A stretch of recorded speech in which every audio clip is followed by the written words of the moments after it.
Chapitre 19. Une lettre bordée de noir annonça le retour de mon maître. Isabella était morte. Il écrivait pour me dire de procurer des vêtements de deuil à sa fille, puis de préparer une chambre et de faire d'autres arrangements pour son jeune neveu.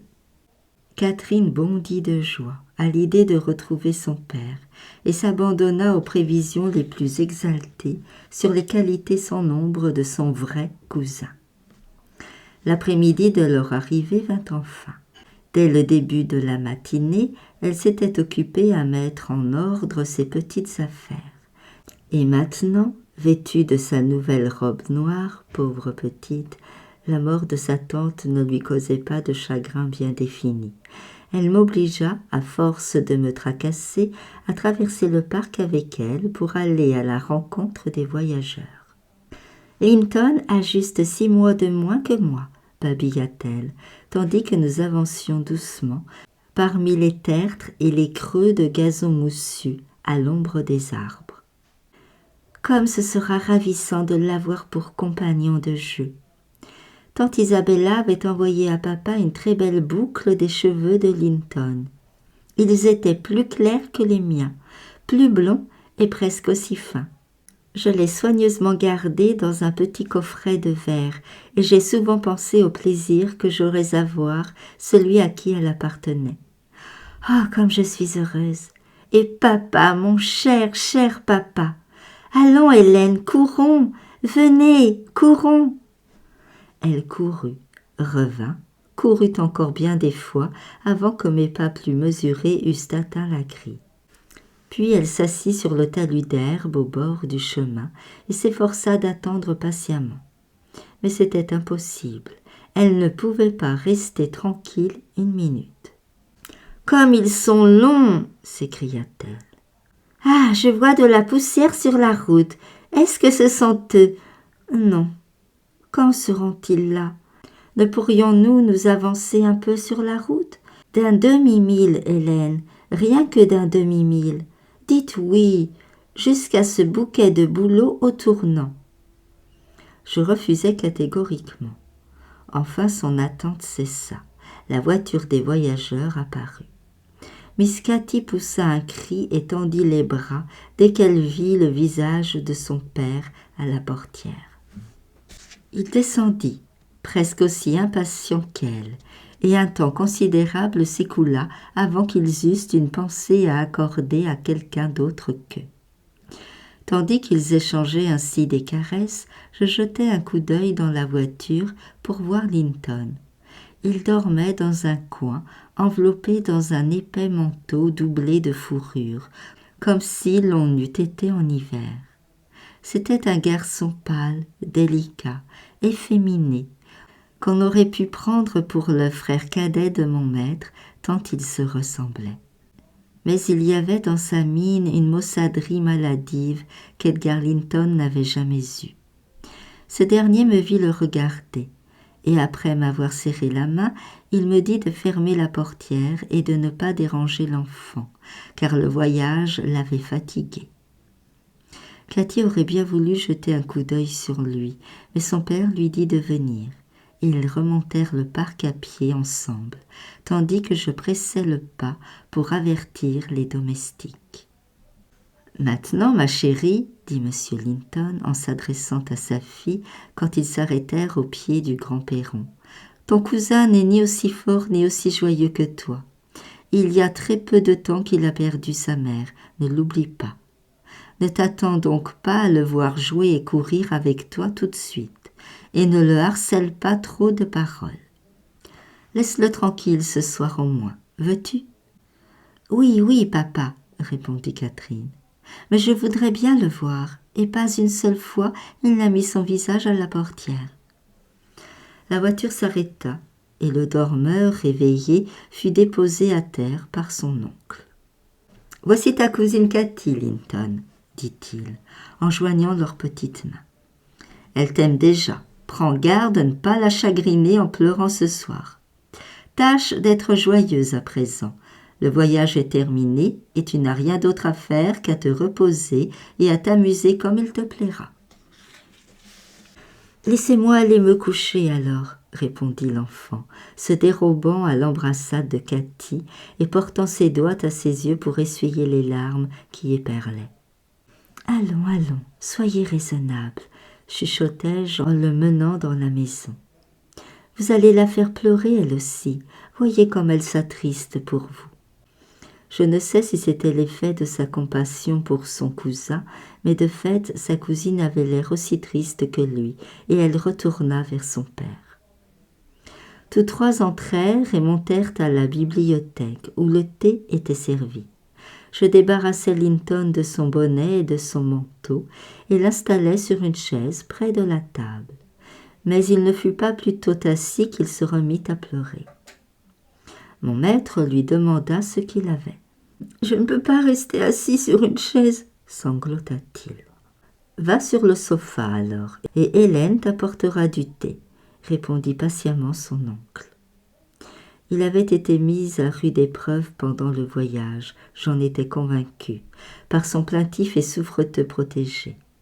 Linton se traîna lentement jusqu'au sofa où il s'étendit. Cathy posa un tabouret et sa tasse à côté de lui. Tout d'abord, elle resta assise en silence, mais cela ne pouvait pas durer. Elle avait résolu d'apprivoiser son petit cousin, et elle se mit à caresser ses boucles, à lui baiser la joue et à lui offrir du thé dans sa soucoupe, comme elle aurait fait à son bébé. C'en était presque un, aussi ses attentions lui plurent-elles. Il se sécha les yeux et un faible sourire éclaira son visage. « Oh, tout s'arrangera, » me dit le maître après les avoir observés une minute. « Tout s'arrangera si nous pouvons le garder, Hélène. La compagnie d'une enfant de son âge lui communiquera bientôt une ardeur nouvelle, et à force de vouloir être vigoureux, il le deviendra. »« Oui, si nous pouvons le garder, » pensai-je à part, moi. Et je fus envahi par le triste pressentiment qu'il n'y avait qu'un mince espoir qu'il en fût ainsi. Dans le cas contraire, comment cette faible créature vivrait-elle à Hurlevent, entre son père et Arton? Quels compagnons de jeu et quels éducateurs pour lui! Nos doutes furent vite dissipés, plus tôt même que je ne m'y attendais. Je venais d'emmener les enfants en haut une fois le thé fini et de voir Linton s'endormir, car il n'avait pas voulu que je le quittasse avant. J'étais redescendue et je me tenais devant la table, dans le vestibule, en train d'allumer une bougie pour la chambre à coucher de M. Edgar, quand une servante sortit de la cuisine et m'informa que Joseph, le domestique de M. Heathcliff, était à la porte et désirait parler au maître. « Je vais lui demander d'abord ce qu'il veut, » dis-je tout en émoi. « C'est une heure bien étrange pour déranger les gens, surtout au moment où ils reviennent d'un long voyage.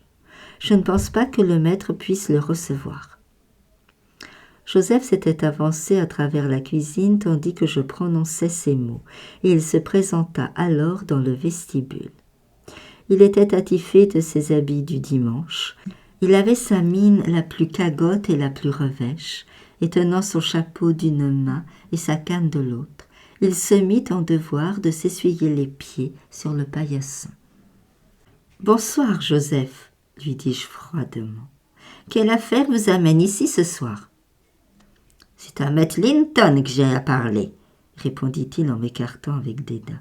« Monsieur Linton est en train de se coucher, à moins que vous n'ayez quelque chose de très particulier à lui dire. Je suis sûre qu'il ne vous écoutera pas maintenant, continuai-je. Vous feriez mieux de vous asseoir ici et de me confier votre message. »« Où que c'est sa chambre ?» reprit le drôle en examinant la rangée de portes fermées.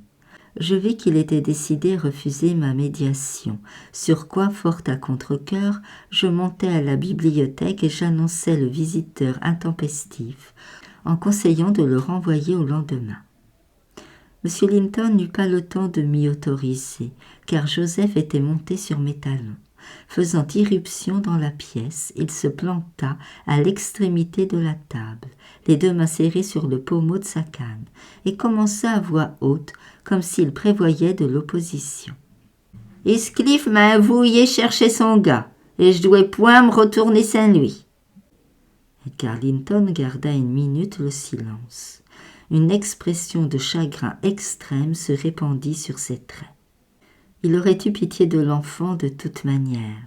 Mais se rappelant les espoirs et les craintes d'Isabella, les vœux ardents qu'elle formait pour son fils et la façon dont elle l'avait recommandé à ses soins, il était pénétré de douleur à l'idée de le livrer, et il cherchait dans son cœur un moyen d'éviter cela. Aucun plan ne s'offrait à lui.